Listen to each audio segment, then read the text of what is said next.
رب العالمین. اوپر والا مائک ہے نیچے والا؟ اوپر والا. الصلاة والسلام على رسوله الكريم ومن تبعهم بإحسان إلى يوم الدين. أما بعد، قال الله عز وجل: أعوذ بالله من الشيطان الرجيم، بسم الله الرحمن الرحيم. إن الذين هم من خشية ربهم مشفقون والذين هم بآيات ربهم يؤمنون والذين هم بربهم لا يشركون والذين يؤتون ما آتوا وقلوبهم وجلة أنهم إلى ربهم راجعون أولئك يسارعون في الخيرات وهم لها سابقون. اللهم صل وبارك وسلم على محمد وعلى آل محمد. رب اشرح لي صدري ويسر لي أمري واحلل عقدة من لساني يفقهوا قولي. اللهم انفعنا بما علمتنا وعلمنا ما ينفعنا وزدنا علما.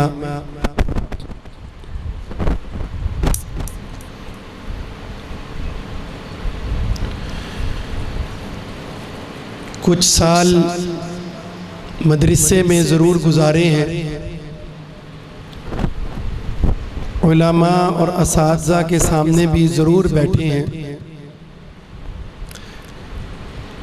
لیکن ہم اس بات سے بخوبی آگاہ ہیں کہ علم کیا ہوتا ہے، قابلیت کیا ہوتی ہے اور تحقیق کیا ہوتی ہے، جماعتیں بنتی کیسے ہیں، جماعتیں چلتی کیسے ہیں. کوئی عاجزی اور انکساری نہیں ہے. اللہ کی قسم یہ حقیقت ہے کہ نہ تو ہمارا اسلاف کا چھوڑا ہوا جو علم ہے حقیقی معنوں میں نہ تو ہم اس کے وارث ہیں، نہ ہی اتنی قابلیت، اخلاص اور تقوی موجود ہے. میں اللہ سے بڑی ہی شرمندگی کے ساتھ استغفار کرتا ہوں. شیخ محترم کی محبت اور پیار ہے کہ انہوں نے اتنے بڑے بڑے جملے بول دیے. اللہ کی قسم میں ان میں سے کسی کے بھی قابل نہیں ہوں. اللہ کوئی کام لے رہا ہے تو ایک الگ بات ہے، لیکن بہرحال تحقیق اور علم کس کو کہتے ہیں وہ ہمارے پاس نہیں ہے. اللہ تعالیٰ ہمیں علماء کا وارث بنائے.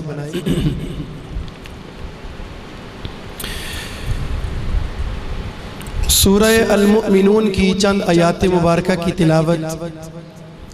ترجمہ کچھ یوں ہے کہ بے شک وہ لوگ جو اپنے رب سے ڈرتے ہیں، خشیت اختیار کرتے ہیں. نمبر 2، وہ لوگ جو اپنے رب پر ایمان بھی رکھتے ہیں. نمبر 3، وہ لوگ جو اپنے رب کے ساتھ کبھی شرک نہیں کرتے. پیارے بھائی چھوڑ دیں آپ ویڈیو کو، اس سے آپ کو کچھ نہیں ملنا. سن لیں گے انشاءاللہ اس کا فائدہ ہوگا. اللہ آپ کو برکت دے. سنیں محفوظ کریں، اس کا فائدہ ہوگا. ویڈیو میں آج تک کسی کو تو فائدہ نہیں ہوا، آپ کو بھی نہیں ہونا، کوئی فائدہ نہیں. ہاں سوشل میڈیا پر ایک حد تک ضرورت ہے، ٹھیک ہے، وہ ہونا چاہیے.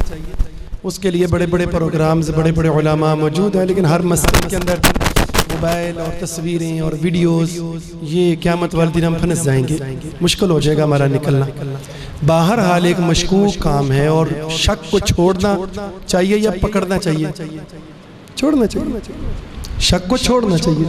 الحلال بین والحرام بین وبینہما امور مشتبہات. کچھ مشتبہات امور ہے، تصویر حلال ہے یا حرام ہے، مشتبہ معاملہ ہے.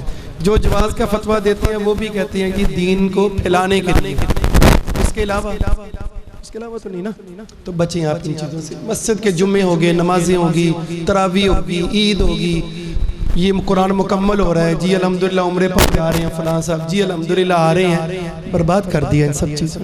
اب یہ تو مول پڑے گا تو پتہ چلے گا. بچیں ان چیزوں سے، توجہ سے سنیں جو چیز باتیں میں کہوں اللہ مجھے اور آپ کو بھی عمل کی توفیق دے تو اس میں فائدہ ہے، اور مجھے فائدہ ہوا اس چیز کا۔ میں نے اپنی مسجد میں کبھی ایسا نہیں کیا شیخ، تو دن بہ دن لوگ بڑھتے جا رہے ہیں، کوئی ایڈورٹائزمنٹ نہیں ہوتی، کوئی عید کا ایک آدھا کوئی اشتہار آ جاتا ہے، بس اس کے علاوہ ضرورت ہی نہیں ہوتی۔ الحمدللہ لوگ سننے آتے ہیں، کچھ نہیں ہے، بڑھ رہے ہیں لوگ، عمل کر رہے ہیں، امید تو یہی ہے انشاءاللہ۔ یہ 3 باتیں ہوئیں، ڈرتے بھی ہیں، ایمان بھی رکھتے ہیں، شرک بھی نہیں کرتے، اور جو اللہ نے ان کو رزق دیا ہے اس میں سے وہ اللہ کے راستے میں دیتے بھی ہیں۔ ان چاروں کاموں کے بعد پھر بھی وَقُلُوبُهُمْ وَجِلَةٌ أَنَّهُمْ إِلَىٰ رَبِّهِمْ رَاجِعُونَ، ان کے دل ڈر رہے ہوتے ہیں کہ انہوں نے واپس اپنے اللہ کے پاس جانا ہے۔ ڈر موجود ہے، ایمان موجود ہے، شرک نہیں ہے، اللہ کے راستے میں خرچ بھی کرتے ہیں۔ پھر اللہ نے کہا کہ ابھی بھی یہ ڈرتے ہیں، کیوں کہ واپس اللہ کے پاس جانا ہے۔ ان کو اللہ نے کہا کہ نیکی کو پانے والے یہ لوگ ہیں، ڈر رہے ہیں، ڈرنے کے بعد پھر بھی ڈر رہے ہیں۔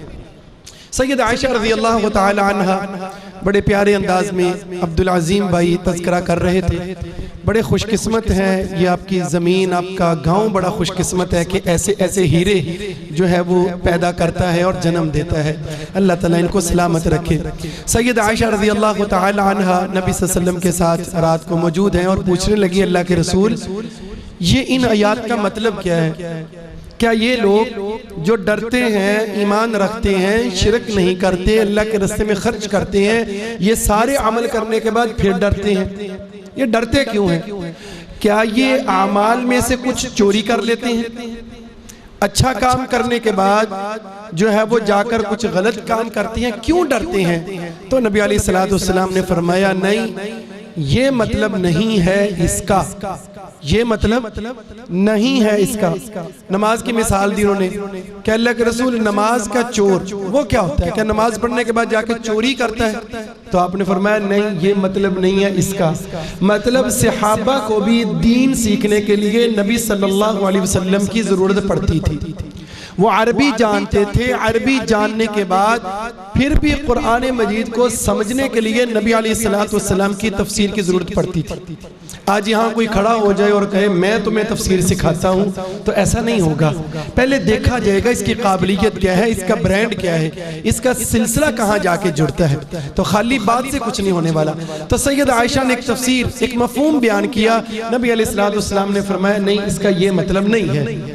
تو آپ نے مطلب بیان فرمایا کہ مطلب یہ ہے کہ اعمال کرنے کے بعد اس بات سے ڈرنا کہ میرا یہ عمل بارگاہ الہی میں قبول ہوگا یا نہیں ہوگا، قیامت والے دن اللہ تعالیٰ اس کو وزن کرنے کے قابل سمجھیں گے یا نہیں سمجھیں گے، وزن کرتے وقت اس کا کچھ وزن میرے اعمال صالحہ میں وزن کو بڑھائیں گے یا نہیں بڑھائیں گے، وہ اس بات سے ڈرتے ہیں۔ اور اس بات کی دلیل اگلا لفظ ہے انہم الیہ راجعون، کہ وہ اپنے رب کی طرف پلٹنے والے ہیں۔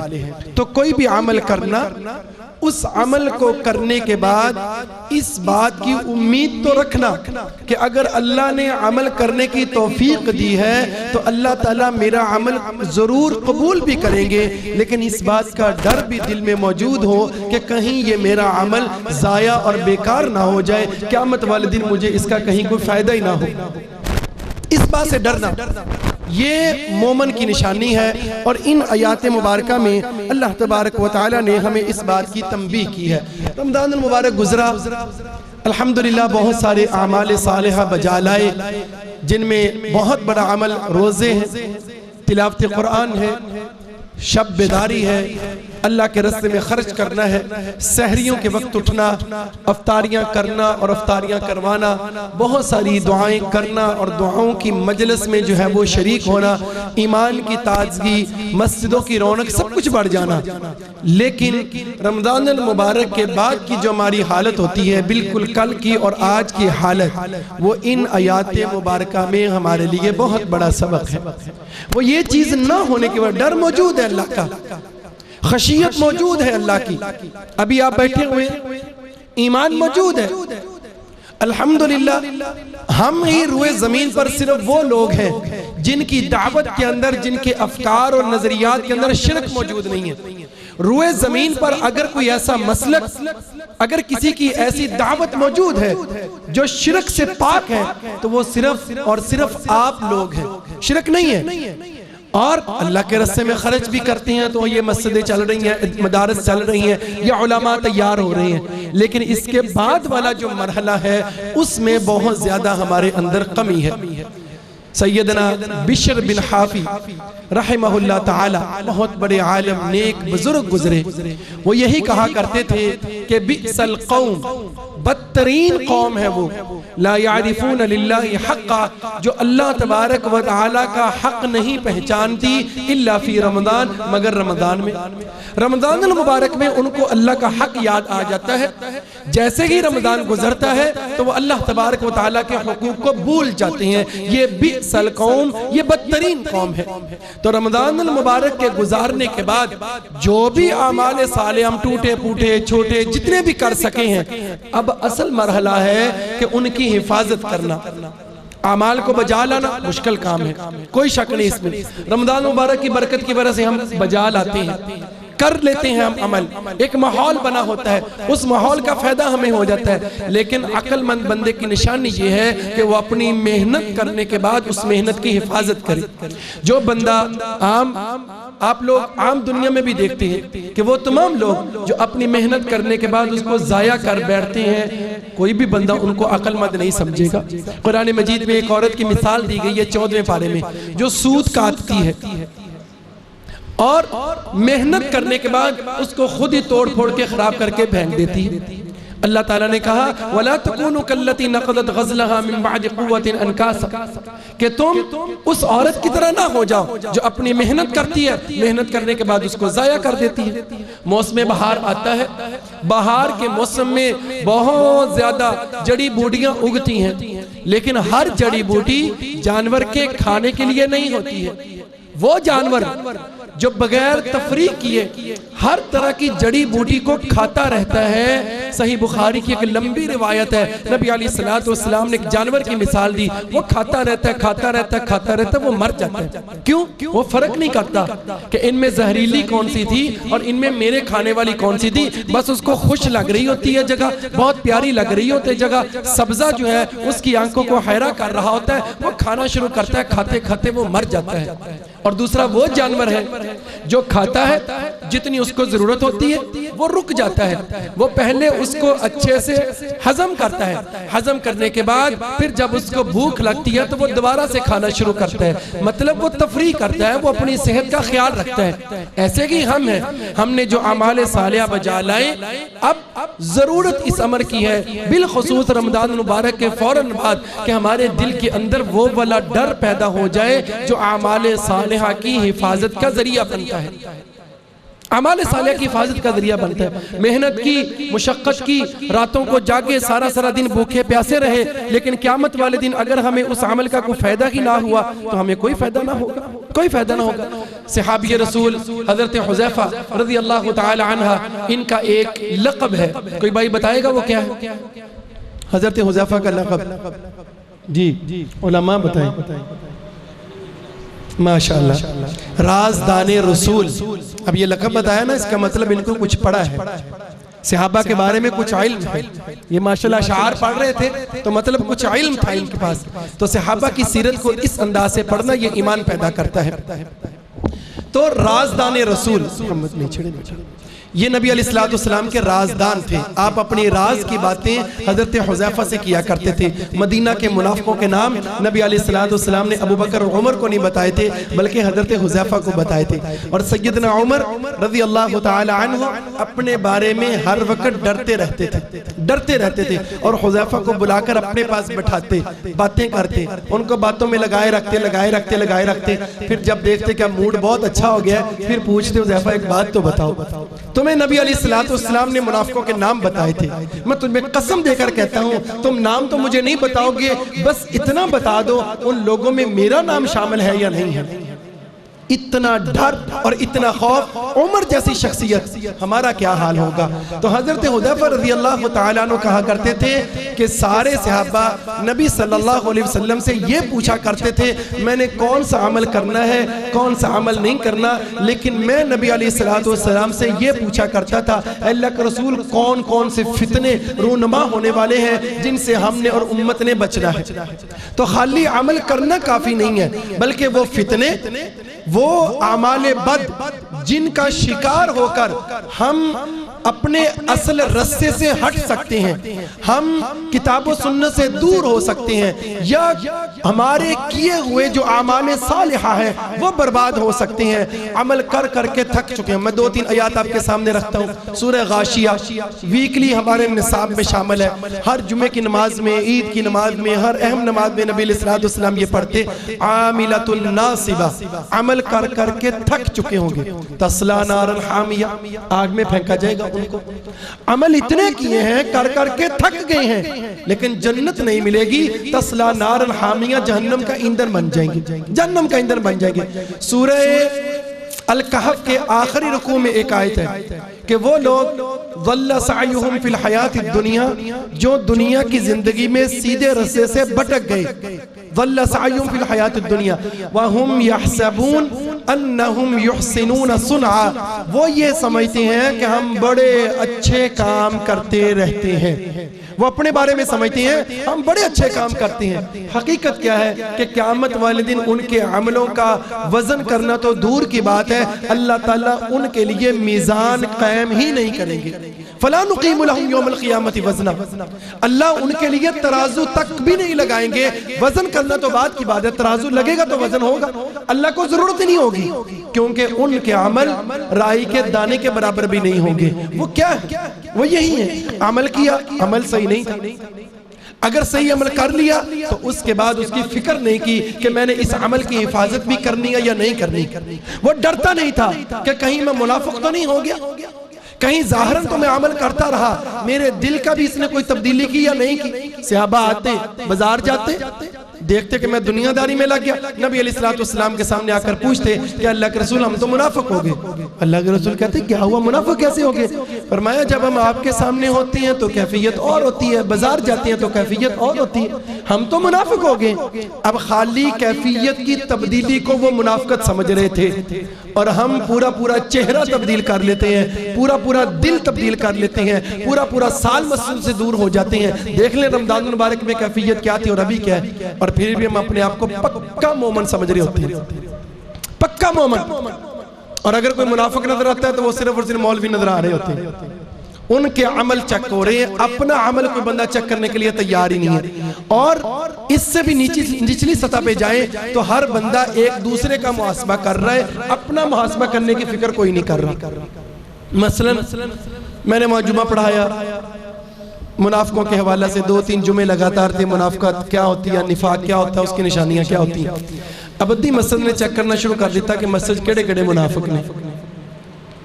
اب جمعہ تو پڑھایا تھا کہ میں چیک کروں کہ میں منافق تو نہیں ہوں، لیکن جب ہمیں کوئی اچھا سبق ملتا ہے ہم کیا کرتے ہیں، ہم دوسروں کے بارے میں چیک کرتے ہیں، یہ منافق تو نہیں، وہ منافق تو نہیں، اچھا یہ نشانی کس میں پائی جا رہی، تو پکا منافق ہو گیا۔ اب یہ کہنے کا اختیار کس نے دیا ہے؟ تو اپنا محاسبہ کرنے کے لیے صحابہ کی کیفیت کیا تھی؟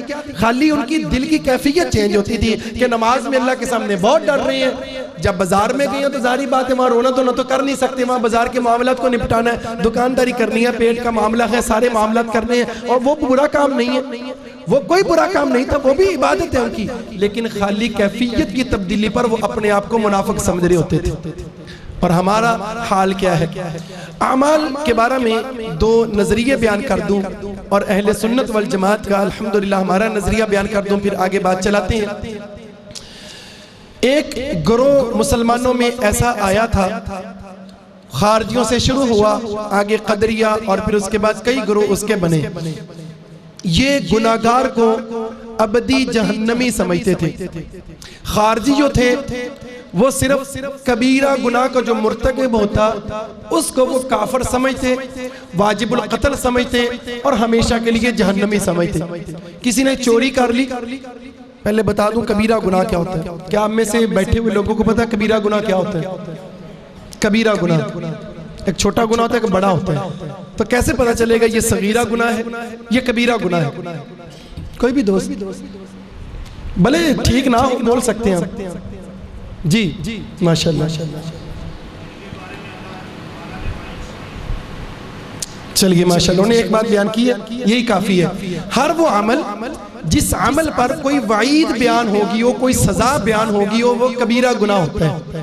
اور جس عمل سے خالی روکا گیا ہو کہ یہ کام نہیں کرنا لیکن اس پر کوئی سزا بیان نہ کی گئی ہو وہ صغیرہ گناہ ہوتا ہے. اور بھی کہ نشانیاں تو ہم ایک بات کو ہی لیتے ہیں یہی کافی ہے انشاءاللہ. تو جو خارجی تھے وہ سمجھتے تھے کہ ہر وہ بندہ جو کبیرہ گناہ کا مرتکب ہو جائے وہ کافر ہو جاتا ہے. اب وہ واجب القتل ہے اور وہ ہمیشہ کے لیے جہنمی رہے گا. اسی وجہ سے انہوں نے سیدنا علی رضی اللہ تعالیٰ عنہ کو شہید کیا, سیدنا امیر معاویہ کو بھی شہید کرنے کی کوشش کی, عمر بن عاص کو بھی, اور ایک لمبا سلسلہ ہے ان کا. اس کے بعد قدریہ جو فرقہ آیا تھا تقدیر کے حوالہ سے انہوں نے بہت گڑبڑ کی تھی. ان کا بھی نظریہ ان سے ملتا جلتا تھا لیکن یہ کبیرہ گناہوں سے بھی آگے نکل گئے. یہ ہر گناہ کے مرتکب کو جہنمی سمجھتے تھے. اب اس کے برعکس ایک دوسرا گروہ پیدا ہوا, اس کا نام ہے مرجئہ. یہ گروہ ایمان میں اعمال کا کوئی دخل نہیں سمجھتے. کہتے ہیں کہ اگر کسی بندے نے لا الہ الا اللہ محمد رسول اللہ پڑھ لیا اب یہ بندہ مسلمان ہے, یہ بندہ مومن ہے. اس کے بعد کوئی عمل کرے یا نہ کرے کوئی مسئلہ نہیں, اس کے ایمان کو کوئی فرق نہیں پڑنے والا, یہ بندہ جنتی ہے. یہ ایک اس انتہا پر تھے, یہ ایک دوسری انتہا پر موجود ہے. ہمارا نظریہ اہل سنت والجماعت کا نظریہ کیا ہے؟ اہل سنت والجماعت سے مراد وہ سنی نہیں ہے جو آج کے مراد ہے, نہیں. اس سے مراد وہ صحابہ کے نقش قدم پر چلنے تمام لوگ مراد ہوتے ہیں, جزوی طور پر اگرچہ ان سب کو اس میں لیا جاتا ہے. تو ہمارا نظریہ یہ ہے کہ کبیرہ گناہ اگر بندہ توبہ کے بغیر مر گیا اس کو قیامت والے دن اس کی سزا ملے گی, لیکن اگر وہ دنیا کے اندر توبہ کر لیتا ہے تو ہم اللہ سے امید نہیں بلکہ یقین رکھتے ہیں کہ اللہ تبارک و تعالیٰ اس بندے کو ضرور معاف فرمائیں گے, ضرور معاف فرمائیں گے. اور دوسری طرف جو اعمال ہیں وہ ہمارے نزدیک ایمان میں داخل ہیں. ایک بندہ جو نماز پڑھتا ہے ایک بندہ جو نماز نہیں پڑھتا دونوں کا ایمان برابر نہیں ہو سکتا. ایک بندہ جو سچ بولتا ہے جو نہیں بولتا دونوں کا ایمان برابر نہیں ہو سکتا. ایک بندہ نماز پڑھنے کے لیے آیا ہے وہ صدقہ کر کے آیا ہے, دوسرا صدقہ کر کے نہیں آیا, دونوں کی نماز کے اجر میں فرق ہوگا. تو ہمارے ہاں جو اعمال ہیں وہ ایمان کے اندر شامل ہیں. جیسے جیسے کوئی بندہ عمل کرتا جاتا ہے ویسے ویسے وہ ایمان کے درجات پر چڑھتا جاتا ہے, آگے آگے چلتا جاتا ہے.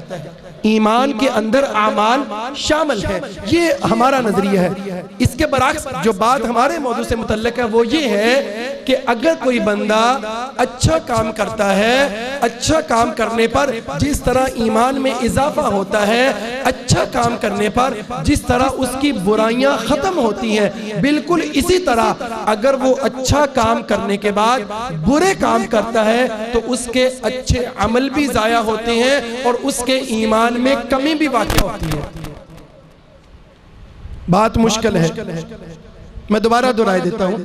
اگر کوئی بندہ اچھا کام کرتا ہے, اچھا کام کرنے سے دو فائدے, اس کے ایمان میں بھی اضافہ ہوتا ہے, اس کے ایمان میں بھی اضافہ ہوتا ہے اور اس کی برائیاں بھی ختم ہوتی ہیں. جیسے کہا گیا نماز پڑھنے سے, جمعہ پڑھنے سے, رمضان مبارک کے روزے رکھنے سے اس دوران جتنے بھی گناہ ہوتے ہیں اللہ تبارک و تعالیٰ معاف کر دیتے ہیں. تو اچھے کام کرنے سے ایمان میں اضافہ بھی ہوتا ہے اور برائیاں بھی ختم ہوتی ہیں.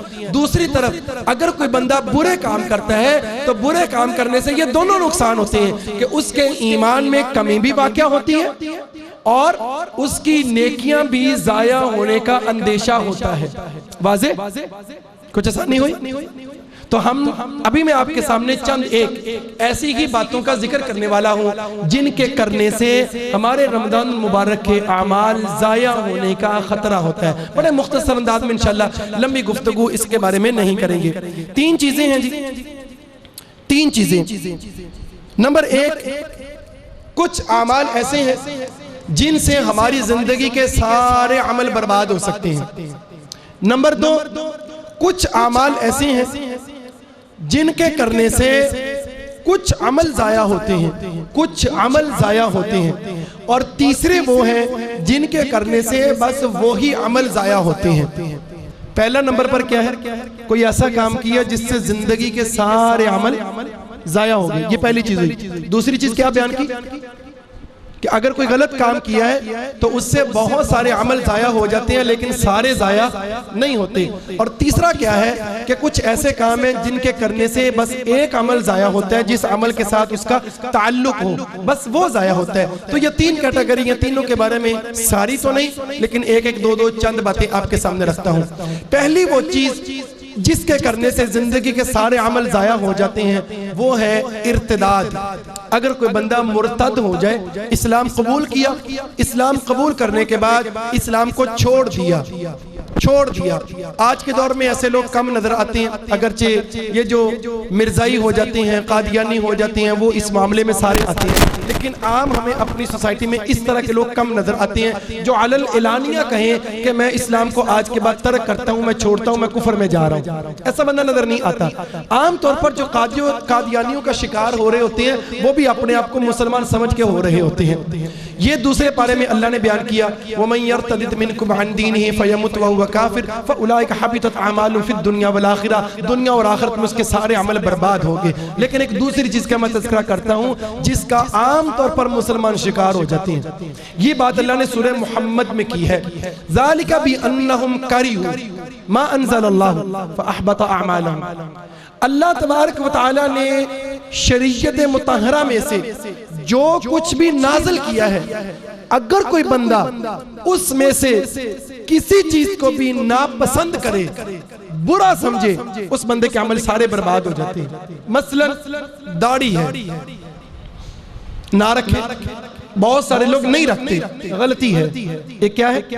غلطی ہے، داڑھی کا نہ رکھنا غلطی ہے، غلط کام ہے، گناہ ہے، حرام ہے داڑھی کا کٹوانا، لیکن یہ بندہ داڑھی کو برا نہیں سمجھتا۔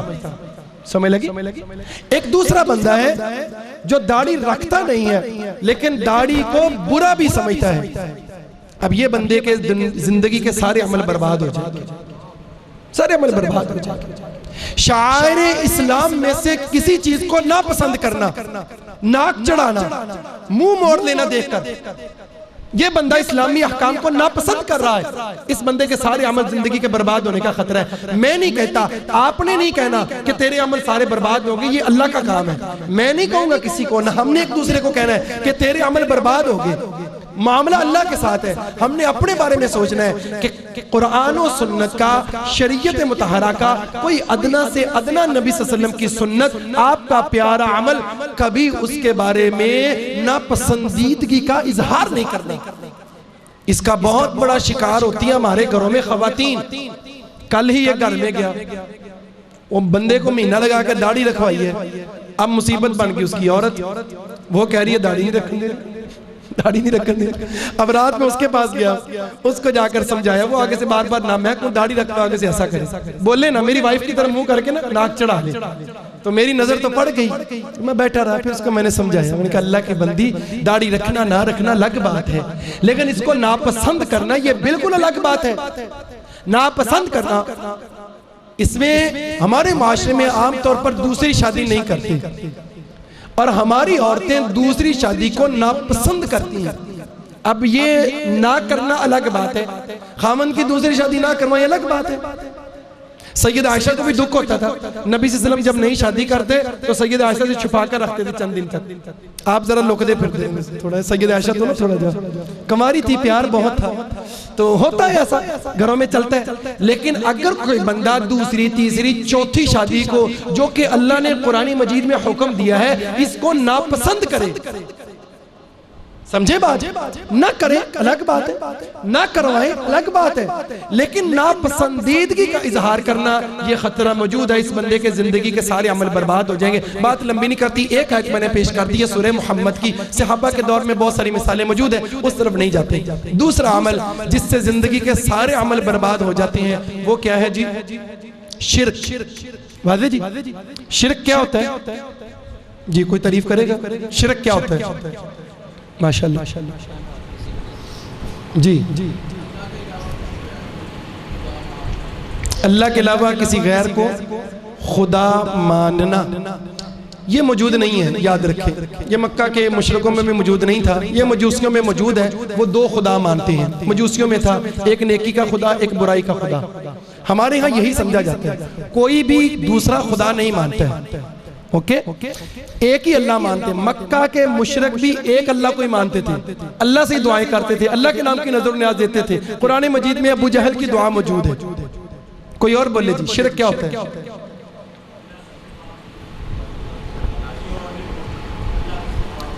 اللہ کی صفات کو کسی اور میں ڈھونڈنا، انہوں نے بول دیا ٹھیک ہے۔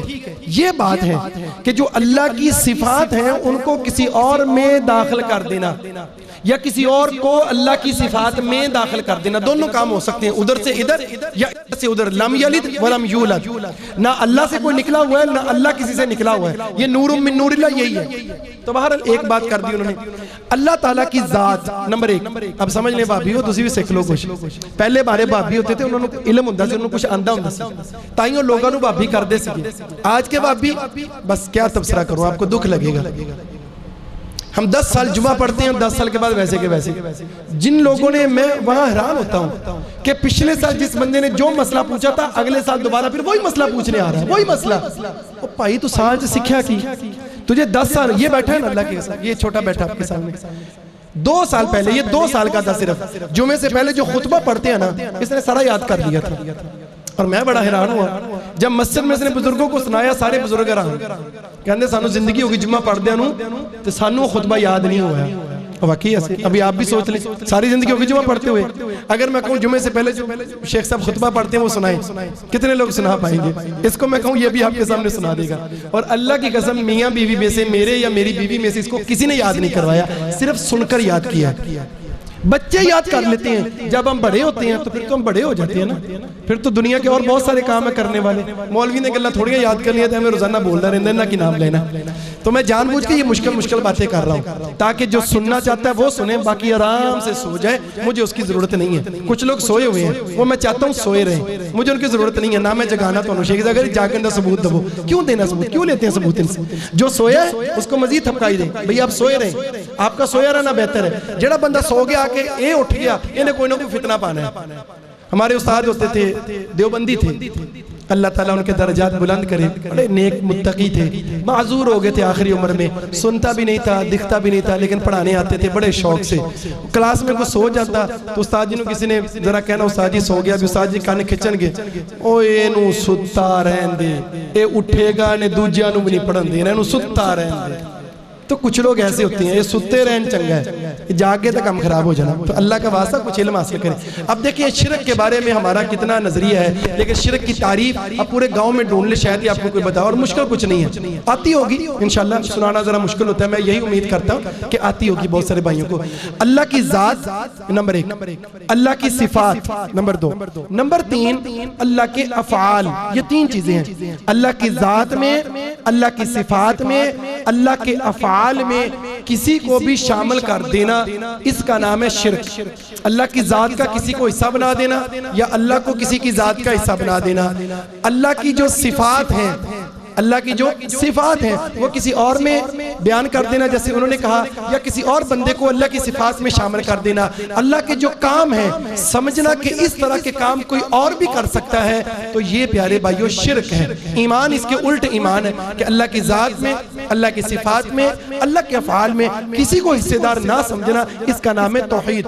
اگر کوئی بندہ زندگی میں ایک بار شرک کرے، پانی ملے گا جی، گلاس میں ایک بار زندگی میں شرک کرے، اس بندے کے زندگی کے سارے عمل برباد ہو جاتے ہیں۔ یہ باتیں آپ نے سن رکھی ہوگی، میں اس کے دلائل نہیں دیتا۔ ایک جگہ پر اللہ نے 18 انبیاء کا نام لے کر کہا کہ ان میں سے ایک بھی شرک کرتا لحبط عنہم ما كانوا يعملون، اور 24 پارے میں اللہ نے جناب محمد رسول اللہ صلی اللہ علیہ وسلم کا نام لے کر کہا کہ اے نبی اگر تو نے شرک کیا، اللہ کے نبی کبھی شرک کر ہی نہیں سکتا، ممکن ہی نہیں ہے کہ نبی کبھی شرک کرے۔ جو جنت اور جہنم جا کر اپنی آنکھوں سے دیکھا ہے وہ شرک کیسے کر سکتا ہے؟ تو پھر بھی ہمارے لیے کہا کہ اگر ایک بار بھی شرک کیا، تو نے بھی شرک کیا، تو تیرے عمل بھی برباد ہو جائیں گے۔ یہ پہلی بات کیا تھی جن سے ساری زندگی عمل برباد ہوں گے؟ ارتداد، ماشاءاللہ۔ اور دوسری چیز کیا ہے؟ جزاک اللہ خیر۔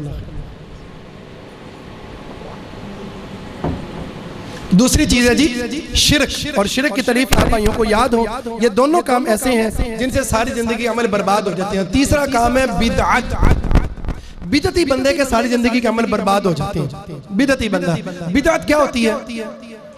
یہ بھی اوکھی گل ہے انہیں، بدعت کیا ہوتی ہے؟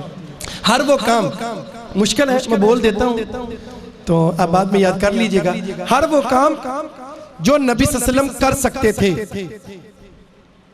جس وجہ سے ہم وہ کام کر رہے ہیں وہ وجہ نبی صلی اللہ علیہ وسلم کے زمانے میں موجود تھی، اس کام کو کرنے میں کوئی رکاوٹ نہیں تھی، پھر بھی نبی صلی اللہ علیہ وسلم نے وہ کام نہیں کیا۔ آج کے دور میں اگر کوئی بندہ وہ کام کرے گا تو وہ کام بدعت ہو جائے گا۔ یہ تین چار چیزیں جس چیز کے اندر موجود ہو وہ کام بدعت ہوتا ہے۔ عام طور پر کہہ دیا جاتا ہے کہ جڑا کام نبی صلی اللہ علیہ وسلم نے نہیں کیا تھا وہ بدعت ہوگا نہیں، وہ پھر کہتے ہیں جی یہ پنکھے کوئی نہیں سی، الٹی سیدھی باتیں کرتے ہیں، گرچہ وہ ان کی جہالت ہے۔ تو بہرحال اگر کوئی بندہ بدعت کرے تو اس بندے کے ساری زندگی کے عمل برباد ہو جائیں گے۔ سورہ محمد کی ہی آیت ہے، یا ایھا الذین آمنوا اطیعوا اللہ واطیعوا الرسول ولا تبطلوا اعمالکم، اپنے عملوں کو ضائع نہ کرو، اللہ اور اس کے رسول کی اطاعت کرو۔ جو اللہ اور اس کے رسول کی اطاعت نہیں کرے گا مطلب اس کے عمل برباد ہو گئے۔ اور وہ مشہور روایت جو نبی صلی اللہ علیہ وسلم حوض کوثر پر موجود ہوں گے، آپ کے سامنے امت محمدیہ کو لایا جائے گا، لیکن فرشتے اچانک آپ کے اور ان کے درمیان دیوار کو کھڑا کر دیں گے۔ آپ پوچھیں گے میری امتیاں یہ تو، آگے سے آپ کو بتایا جائے گا اے نبی آپ کو پتہ نہیں کہ آپ کے جانے کے بعد انہوں نے دین کے اندر کون کون سی جو ہے وہ نئی چیزیں شامل کر دی، اس سے عمل ان کے برباد ہو جائیں گے۔ چوتھی چیز، ایک بندہ جو ہر وقت دنیا دنیا دنیا ہی کرتا رہے، اس کی ساری محنت دنیا کے لیے ہو، اس بندے کے سارے عمل برباد ہو جاتے ہیں۔ وہ نمازیں بھی پڑھتا ہے، وہ روزے بھی رکھتا ہے، وہ عمرہ بھی کرتا ہے، وہ حج بھی کرتا ہے، لیکن اس کے دل کے اندر کیا ہے؟ اس کے دل کے اندر دنیا ہے یا دل کے اندر آخرت ہے؟ یہ بات وہ خود ہی طے کرے گا، کوئی دوسرا اس کو نہیں بتائے گا۔ اگر اس کے دل کے اندر دنیا ہے تو اس بندے کے زندگی کے سارے عمل برباد ہو جائیں گے، اگر اس کے دل کے اندر آخرت ہے تب اس بندے کے عمل قیامت والے دن فائدہ دیں گے۔ اس کو کہتے ہیں زہد۔ زہد یہ مستقل ایک باب ہے، علماء نے محدثین نے حدیث کی کتابوں میں زہد کے باب باندھے ہیں۔ ہمارے معاشرے کے اندر زہد کا نام و نشانی ختم ہو چکے ہیں۔ یہ زہد کی پوری پریکٹس کرنی پڑتی ہے، یہ سیکھنا پڑتا ہے، یہ علماء کی مجلس میں بیٹھنا پڑتا ہے۔ تو سچی بات یہ ہے کہ یہ ہمارے اندر نہیں ہے تو آپ کے اندر ہم نے کہاں سے پیدا کرنا ہے؟ 12ویں سپارے میں اللہ نے اس کا تذکرہ کیا ہے، من کان یرید الحیات الدنیا وزینتها نوفی الیہم اعمالهم فیہا وہم فیہا لا یبخسون اولئک الذین لیس لهم فی الآخرۃ الا النار وحبط ما صنعوا فیہا وباطل ما كانوا یعملون۔ جو بندہ دنیا اور دنیا کی خوبصورتی کو چاہتا ہے، قیامت والے دن اس بندے کو کچھ نہیں ملنے والا، اور جو کچھ تھوڑے بہت عمل یہ لے کر آئے گا وہ اللہ تعالیٰ خود ہی سارے کے سارے جو ہے وہ ضائع کر کے رکھ دیں گے، عمل ضائع کر کے رکھ دیں گے اس بندے کی۔ ایک آخری بات اس سلسلے میں، پھر دوسری بات کی طرف چلتے ہیں۔ وہ بندہ جو لوگوں کے سامنے نیک ہو ہم جیسے، اور تنہائی کے اندر وہ بد ہو۔ سیدنا ثوبان رضی اللہ تعالیٰ عنہ کی ایک تفصیلی روایت ہے، لوگوں کے سامنے وہ اچھے کام کرے، تنہائیوں کے اندر وہ برے کام کرے۔ موبائل اس کا بہت بڑا سبب ہے۔ اس بندے کے عمل، سیدنا ثوبان کی روایت میں ہے کہ نبی علیہ السلام نے فرمایا اللہ اس کے سارے عمل قیامت والے دن اپنی ہتھیلی پر رکھیں گے اور ایسے پھونک مار کے اڑا دیں گے جس طرح چند تنکے رکھے ہوئے ہوں اور بندہ ان کو اڑا دے، غبار بنا کے ان کے اعمال کو اڑا دیا جائے گا۔ 19ویں پارے کے پہلے صفحے میں ایک آیت میں اس کا اشارہ ملتا ہے، وَقَدِمْنَا إِلَى مَا عَمِلُوا مِنْ عَمَلٍ فَجَعَلْنَاهُ هَبَاءً مَنْثُورًا۔ یہ اللہ کی بارگاہ میں بہت سارے عمل لے کر جائیں گے لیکن اللہ گرد و غبار بنا کے ان کے عملوں کو اڑا ڈالے گا۔ وہ بندہ جو لوگوں کے سامنے تو نیک ہے لیکن اپنی تنہائیوں کے اندر وہ برا ہے۔ سیدنا ثوبان جب یہ روایت کو بیان کرتے، لوگ پوچھتے ان سے ان بندے کی نشانی کیا ہے، تو وہ کہتے یہ بندہ تمہاری طرح کا ہے، تمہارے ساتھ نماز پڑھتا ہے، تمہارے ساتھ قرآن کی تلاوت کرتا ہے، اس کی جلد بھی تمہاری جلد کی طرح ہوتی ہے، لیکن وہ لوگوں کے سامنے نیک ہوتا ہے، تنہائی کے اندر اللہ کی حرام کردہ رستوں کو پامال کرتا ہے۔ تنہائی کے اندر اس میں بے شرمی، بے حیائی، موویز لڑکیوں کا دیکھنا، پھر اس کے بعد آگے جتنے بھی رستے موجود ہیں وہ سارے ہماری جو ظاہری لوگوں کے سامنے کیے گئے عمل وہ سارے کے سارے جو ہے وہ برباد ہو جائیں گے۔ موبائل استعمال کرنے والے لوگ تنہائی کے اندر کچھ نہ کچھ ایسے عمل ضرور رکھ لیں جن کا اللہ کے سوا کسی کو پتہ نہ ہو، تاکہ قیامت والے دن اللہ کے بارگاہ میں بہانہ بنا سکیں، اللہ اگر تنہائیوں میں کچھ گناہ ہوتے رہے ہیں تو یہ میری کچھ چند ایک نیکیاں بھی موجود ہیں، اللہ ان کی وجہ سے مجھے معاف فرما۔ انشاءاللہ اللہ کو معافی کا بہانہ مل گیا تو اللہ تعالیٰ جو ہے وہ ضرور معاف فرما دیں گے۔ بہرحال دوسری بات کی طرف چلتے ہیں، وہ کام جن کی وجہ سے وہی عمل بس ضائع ہوتا ہے، وہی عمل ضائع ہوتا ہے۔ ان میں نبی علیہ السلام نے فرمایا کہ جو بندہ صدقہ کر کے احسان جتلاتا ہے اس کا وہ عمل ضائع ہو جائے گا۔ ایک بندے نے صدقہ کیا، صدقہ کرنے کے بعد جس کو صدقہ دیا تھا اس کو کوئی تکلیف پہنچا دی، کوئی بھی طرح کی، کبھی احسان جتلا دیا کہ تینوں یاد نہیں میں تینوں کتنے پیسے دیندار ہیں، اس بندے کا یہ عمل ضائع ہو جائے گا۔ پھر ریاکاری اس میں آتی ہے۔ ایک بندے نے نماز پڑھی، ریاکاری کر لی، صبح تہجد کے وقت اٹھا تو بات میں بتا دیا یار آج میں چلو تہجد میں اٹھیا سی نا تو میں نے دیکھا دروازہ کھلا ہوا تھا، اب اسے دروازے سے غرض نہیں ہے، اسے یہ بتانے سے غرض ہے میں جب تہجد کے وقت اٹھا 1999 میں جب اسی حج تے گئے سی نا، ویسے تو ہر سال ہی انج ہوندا سی پر جب 1999 میں حج تے گئے نا ادو انج ہویا سی، اب اسے 1999 میں کسی غرض نہیں ہے، اس سے غرض یہ ہے کہ میں نے حج کیا ہوا ہے۔ تو کوئی بھی عمل کر کے اس کو لوگوں کے سامنے بتلا دینا، لوگوں کے سامنے ظاہر کر دینا وہ ریاکاری ہے۔ اب اسے علماء سے سنتے رہتے ہوں گے وہ عمل جو ہے وہ اس کا ضائع ہو جائے گا۔ بہرحال اس طرح کی بہت ساری چیزیں ہیں۔ اب وہ عمل جن کی وجہ سے ہمارے بہت سارے عمل، یہ میں نے اشارہ کیا دو چیزوں کی طرف، کچھ عمل ایسے ہیں جن سے صرف وہی عمل ضائع ہوتا ہے، اور بھی ہے میں ان کو چھوڑ رہا ہوں، وقت کی قلت ہے، نماز کا میرے خیال آپ کا ٹائم ہو گیا، ہم اس کی طرف چلتے ہیں۔ شراب پینے والا بندہ، اس کے بارے میں کہا گیا کہ اس کی کتنے دن کی عبادت قبول نہیں ہوتی؟ 40 دن کی، مشہور ہے۔ شراب پیے ایک بندہ، ایک بار پی توبہ کر لی، دوسری بار پی توبہ کر لی، تیسری بار پی توبہ کر لی، چوتھی بار اگر اس نے شراب پی لی اس کے لیے توبہ کا دروازہ بند ہو جاتا ہے۔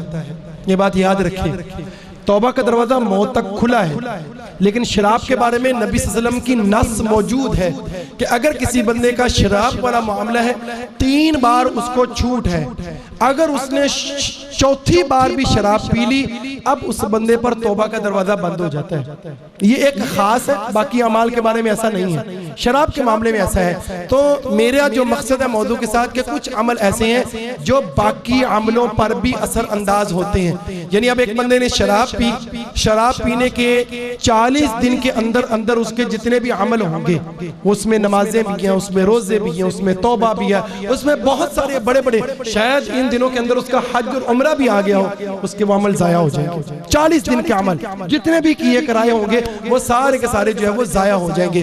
حدیث مفلس مشہور ہے، آپ سنتے رہتے ہیں کہ قیامت والے دن ایک بندہ آئے گا، اس کے بہت زیادہ اعمال ہوں گے لیکن اس نے کسی کو گالی دیا، کسی کی چغلی کی ہے، کسی کی غیبت کی ہے، اس نے کچھ ایسا کام کیا ہے، تکبر کیا ہے۔ تکبر کیا ہوتا ہے جی؟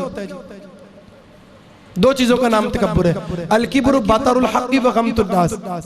تکبر یہ ہے کہ حق بات کو جھٹلا دینا اور لوگوں کو حقیر جاننا، اپنے آپ کو بڑا سمجھنا، یہ تکبر نہیں ہے، یہ عجب ہے، یہ بھی غلط ہے، لیکن اپنے آپ کو بڑا سمجھنے کے ساتھ ساتھ کسی دوسرے کو اپنے سے کمتر سمجھنا یہ تکبر ہے۔ حسد ہے، کسی کے پاس نعمت موجود ہے اس پر جلنا کوڑنا۔ غیبت ہے، چغلی، غیبت کہ کسی کا کوئی عیب مجھے پتہ چل گیا اس کو میں جا کر دوسروں کے سامنے بیان کر دوں، یہ غیبت ہے۔ غیبت بولنے والا سچ بولتا ہے جھوٹ بولتا ہے جی؟ ہاں جی جھوٹ بولتا ہے؟ نہیں، سچ بولتا ہے۔ جھوٹ بولے گا تو تہمت ہوگی، وہ تو جو جھوٹ بولے گا وہ تو تہمت ہوگی۔ سچا بندہ فسادی ہوتا ہے، یہ بات یاد رکھیں۔ اللہ نے جو سچ بولنے کا کہا ہے وہ اپنے بارے میں کہا ہے، اپنے بارے میں سچ بولو۔ اللہ نے یہ نہیں کہا کہ دوسروں کے بارے میں سچ بولو، دوسروں کے بارے میں سچ تب بولنا ہے جب پوچھا جائے، اگر پوچھا نہیں گیا تو سچ نہیں بولنا، تو جھوٹ بولنا ہے، بھائی میرے سے اچھا ہے۔ عورتیں کیا کہتی ہیں؟ میں تو سچ بولتی ہیں، کسی نے چنگا لگے پیڑا لگے۔ تو سچ نہیں بول رہی، تو فساد پھیلا رہی ہے، تو فسادن ہے۔ تو سچ بولنے کا مطلب یہ ہے کہ زبان کو جو ہے وہ شتر بے مہار چھوڑ دے، ہر کسی کی عزت کو نیلام کرتے رہو۔ تو ایسے جو اعمال ہیں جس سے دوسرے مسلمانوں کی دل آزاری ہوتی ہے، وہ تکبر ہو، وہ حسد ہو، وہ غیبت ہو، وہ نفرت ہو، وہ تانے ہو، کسی کو یہ تانا دینا کہ تو جو ہے وہ فلاں کام کرتا ہے، تیرے بڑے فلاں کام کرتے تھے، ان سارے کاموں کی وجہ سے قیامت والے دن ہمارے جو ہے وہ عمل ضائع ہو جائیں گے، ہمارے عمل ضائع ہو جائیں گے، برباد ہو جائیں گے۔ بہرحال یہ ٹوٹی پھوٹی پیارے بھائیوں چند باتیں کی ہیں، پورا موضوع نہیں تھا، ایسے اور بھی بہت سارے عمل ہیں۔ مقصد یہ ہے کہ رمضان مبارک گزرا ہے تو اللہ کے واسطے جو چند اعمال کیے ہیں ان پر نظر رکھیں کہ وہ اعمال ہمارے کسی طور پر بھی ضائع اور برباد نہ ہوں۔ اگر وہ اعمال ہمارے برباد ہو گئے اس محنت کا کوئی فائدہ نہیں، اس محنت کا کوئی فائدہ نہیں، وہ بندہ بے عقل ہے، اس بندے کو اندر کوئی سمجھ موجود نہیں ہے جو رمضان میں تو عمل کرے اور رمضان کے بعد عمل کرنے کے بعد اس کو ضائع کر لے۔ اب اس کی ایک یہ بھی صورت ہے، نماز روزوں میں تے پڑھی، روزوں کے بعد چھوڑ دی، ضائع ہو گئی، کیونکہ اعمال پر استقامت اختیار کرنا ضروری ہے۔ اگر کوئی بندہ اعمال پر استقامت اختیار نہیں کرتا، دوام اختیار نہیں کرتا، کسی بھی عمل کو ہمیشہ نہیں کرتا، تو وہ عارضی طور پر جو عمل کرتا ہے، کبھی کیا کبھی نہ کیا، عمل اس کا ضائع ہو جاتا ہے، وہ ضائع ہو جاتا ہے۔ اللہ تعالیٰ کو ایسا عمل پسند نہیں ہے۔ نبی علیہ السلام کی روایت بھی موجود ہے، مشہور، آپ سنتے رہتے ہیں کہ احب الی اللہ تعالی ادومها وان قل، کہ اللہ تعالیٰ کو وہ عمل پسند ہے جو ہمیشہ کیے جائیں اگرچہ وہ تھوڑے ہی کیوں نہ ہو، اگرچہ وہ تھوڑے کیوں نہ ہو۔ تو رمضان مبارک کے اعمال پر دوام اختیار کیجئے، جو اعمال کیے ہیں رمضان کے بعد اب ایسے کسی بھی گناہ سے بچیں جس کی وجہ سے ہمارے رمضان مبارک کے اعمال برباد ہو سکتے ہیں۔ وآخر دعوایا ان الحمدللہ رب العالمین، جزاکم اللہ خیرا، والسلام علیکم ورحمۃ اللہ وبرکاتہ۔ نماز پڑھ لیں پھر کر لیتے ہیں، نماز